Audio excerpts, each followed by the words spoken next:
Saludo de nuevo a todo ese pueblo dominicano, tanto el que vive en el territorio nacional como el que vive allá en los mares. Bueno, hay un tema nacional ligado a lo internacional que lo voy a tratar, pero antes quiero referirme a los temas que han estado en boga en el ámbito internacional rápidamente. Lo primero es que la paz en Ucrania está en veremos, porque a pesar de que se entendía, y de manera, yo diría hasta metafórica, que Trump había dicho que en 24 horas, que en 3 días iba a resolver ese problema, el asunto se ha vuelto muy escabroso. La guerra de Ucrania y Rusia estoy hablando. Porque luego de esa situación que se dio la semana pasada en el Salón Oval, la oficina oval de la Casa Blanca, donde se dieron estas discusiones inusuales, no porque no se pudieran dar las discusiones, que siempre se dan, pero en medio de frente a los medios de comunicación, prácticamente una rueda de prensa para cubrir una discusión desagradable, donde se faltan al respeto dos presidentes, sobre todo uno le faltó fundamentalmente el respeto al otro, que fue, hay que reconocer, Donald Trump a Volodymyr Zelensky, el presidente de Ucrania. Y con sus razones le dijo, bueno, yo soy un presidente con un país en guerra. Pero bueno, lo importante, el asunto es que él sale de ahí prácticamente al otro día. Ya él está participando en una cumbre en Europa, donde Inglaterra y otros países le dieron todo el espaldarazo que de alguna manera él buscaba y requería para que se entendiera que él no estaba solo. Prácticamente un grupo de países europeos que tienen intereses relacionados con la propia guerra de Rusia y Ucrania. Allí le ofrecieron armas, mucho dinero, y que si tenemos que seguir la guerra, la seguimos, porque le vamos a dar las armas para seguir la guerra, sobre todo, digo, Europa. Y Francia, ya ustedes saben, está ofreciendo todo lo que sea, la propia Alemania.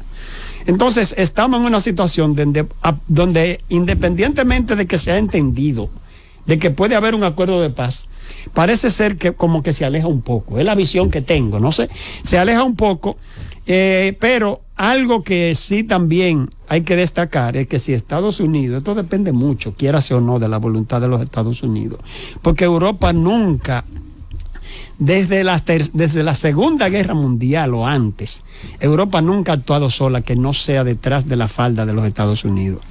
Eso significa que regularmente, si ahora se da un rompimiento, eso sería algo muy inusual en el ámbito de la política y la geopolítica, porque en Europa nunca ha actuado de manera independiente. Siempre ustedes han visto que Segunda Guerra Mundial sobre todo, fueron aliados, incluso Rusia aliada con los Estados Unidos en esa Segunda Guerra Mundial.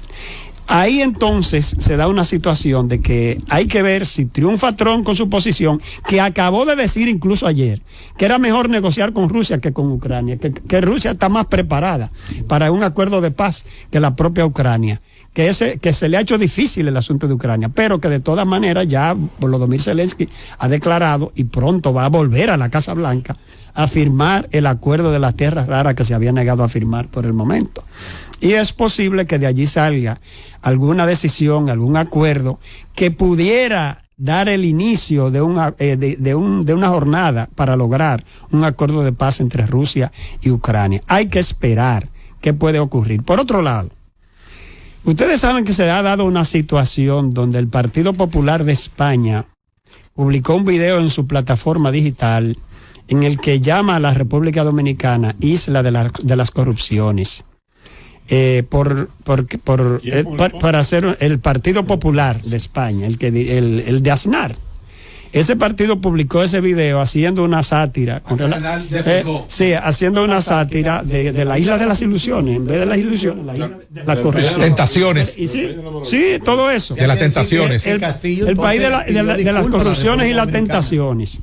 Entonces esto ha creado un revuelo a tal punto de que el propio presidente de la República Dominicana, Luis Abinader, pues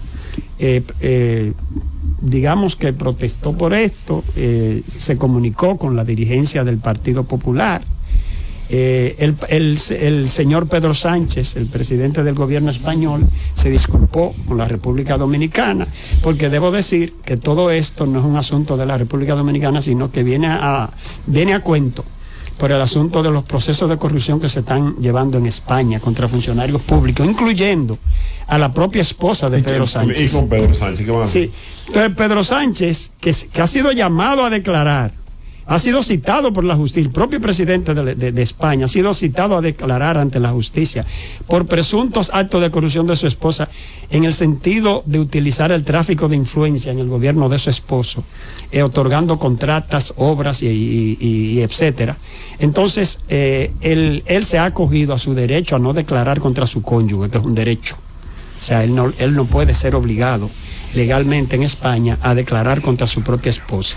Así como hay situaciones que entre cónyuges no son posibles, tampoco la declaración contra ella es posible, y él tiene, en ese sentido, en el sentido de que él tiene derecho a no declarar. Ahora bien, la República Dominicana tiene todo el derecho también a protestar, porque no tiene que ser un daño colateral en una lucha política que se libra en España por presuntos actos de corrupción que se dan en ese país. Y en ese sentido, pero sí yo quiero llamar la atención. Es verdad, hay que protestar, y España ni el Partido Popular en este caso tienen derecho a empañar la imagen de la República Dominicana, que tiene muy buena imagen, y por eso el turismo en la República Dominicana ha prosperado tanto. Señor, el turismo dominicano es uno de los más competitivos en el mundo, hay que decirlo de esa manera. Y esos 14 millones de visitantes que nosotros nos estamos enorgulleciendo de que lo estamos recibiendo, eso es algo importantísimo y un puntal fundamental en la economía nacional. Ahora bien, yo ya finalizo diciendo lo siguiente. Es verdad que tenemos que defendernos, pero también tenemos que parar la corrupción en la República Dominicana, porque está bien de que no somos el paraíso de la corrupción, pero aquí hay demasiados actos de corrupción en todos los gobiernos, y cuando sale uno, ahí es que empieza la cosa. Así es que también